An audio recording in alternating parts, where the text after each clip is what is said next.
welcome back.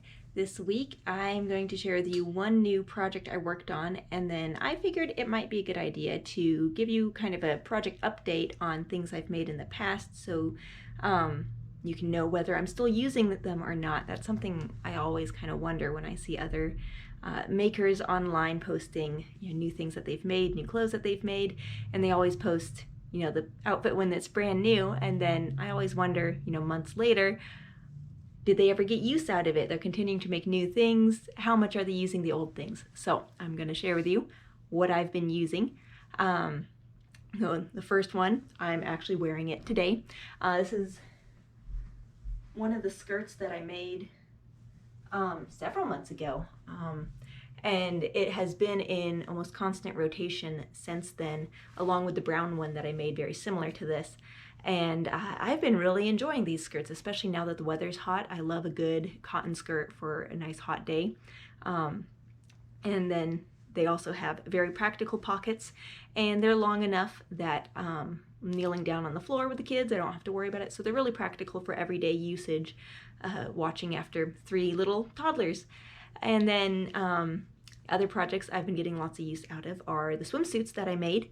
So I'd shared several weeks ago about the kind of blue and turquoise green one that works well. It has some problems to it. It's a little bit too snug, but it's nice and secure. It's not going anywhere. That's one benefit of it being a little bit too snug. And I've really enjoyed using it. And then the gray one that I made, which I actually don't know if I've shared that with you yet. So that counts as a new project maybe. But I finished it a couple weeks ago, just in time for all of the hot weather to hit.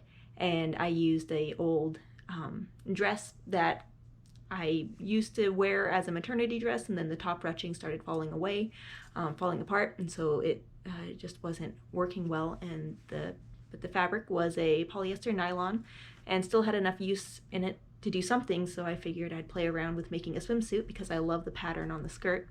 And I've been really enjoying that one. One of the benefits of making my own swimwear, I'm learning, is I can make all the adjustments I want, as with any sewing project, so that it fits me perfectly. But so far, both of the swimsuits I've made have felt so much more secure than any swimsuit I've ever bought ready to wear. And so that's a huge plus, where I actually feel comfortable wearing a swimsuit. I don't feel like I need to put a t-shirt over it just in case, when you start getting active in the water, things start to shift. And so that's been kind of a new concept for me, to have swimwear that I can rely on. So that's exciting, that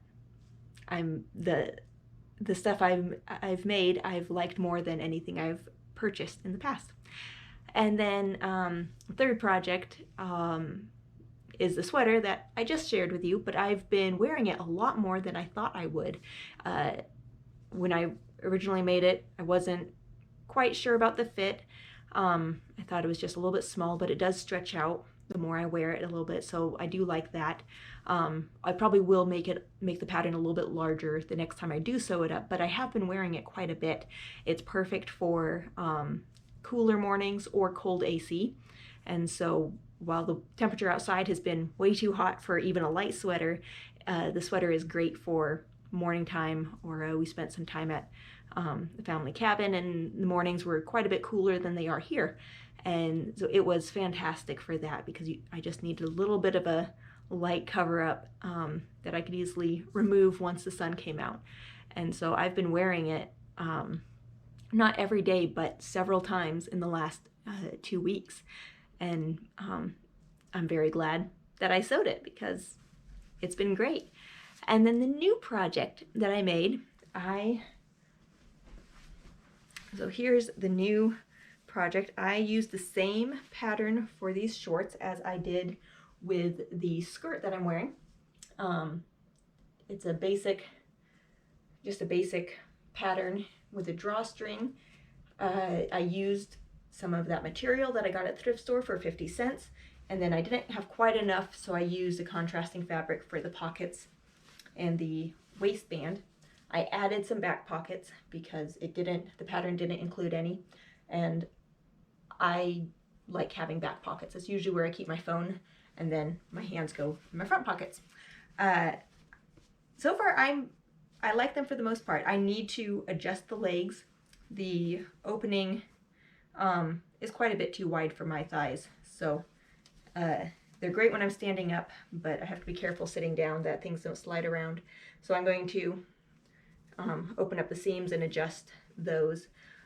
I love the pockets. I made them nice and big. They go all the way down to the hemline, and I went ahead and just incorporated the pocket in the hemline so that it's stitched right in there, so that you don't get the pocket showing underneath the hem when you sit down or when things shift. So far that's been working out really great. So far I'm really pleased with them. I've been wearing them quite a bit. And I have plans to make more. I just need to decide what fabric to do, and then make my adjustments on the fit. And I'll soon have more shorts that work and are practical. And I'm excited about that. I'm still undecided on the fabric color. I don't know, I love the colors. It's not something that I usually ever wear. Usually I'm much more quiet in my colors. I don't think I've ever mixed patterns before. And yes, it's 2 stripes, so I don't know if it really counts as pattern mixing, but it's the closest to pattern mixing I've ever come. So I'm pretty sure I like them, but it's just a little bit outside my comfort zone too, especially for bottoms. Shirts, I've worn brighter colors and stuff, but usually my pants are denim jeans or black. so this is it just takes a little bit of getting used to, but I like them. So that is my project update for this week. It's been fun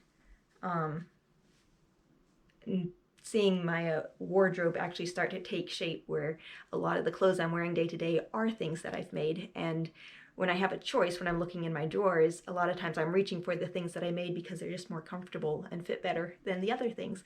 So that is, it's just exciting to know that the things that I've made, I'm not just wearing them because I feel guilty because I spent a lot of time making them. I'm wearing them because they fit great. I like them better than the store-made stuff, and they're becoming my favorites. So that makes me excited to make more stuff. And then, let's see here, one other thing that I've been doing. So I mentioned that we went out to the cabin after 4th of July to spend time with family. And one of the things that I've been doing the last couple years is making little videos to share with grandparents and family members who aren't in town, so that they can see kind of the kids in motion.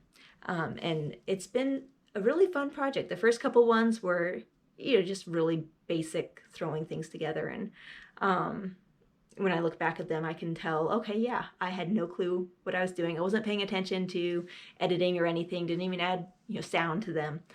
But it's been fun to be able to share those with the family members who aren't close by. And it's a fun way to just kind of quickly sum up a trip.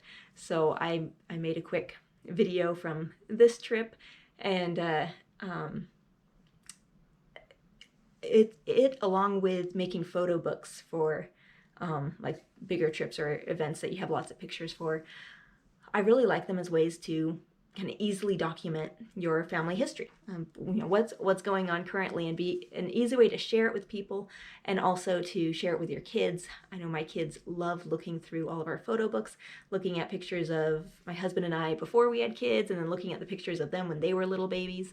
And they also love just watching all the family videos, or I'll just put it, have it play through all of them, and they'll just sit there and watch all of them, and make comments on different things that they see and the people they recognize.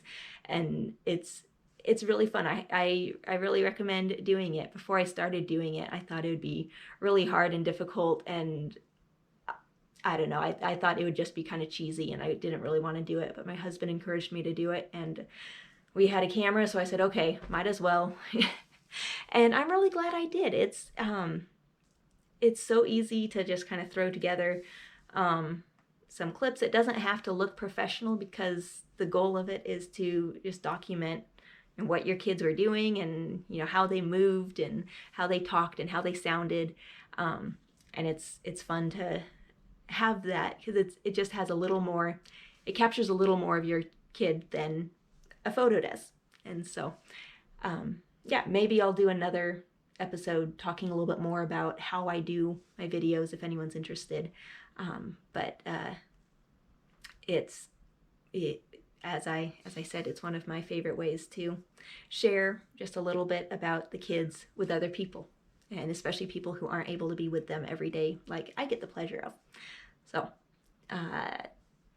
that's it for this week, and I will share more with you next week.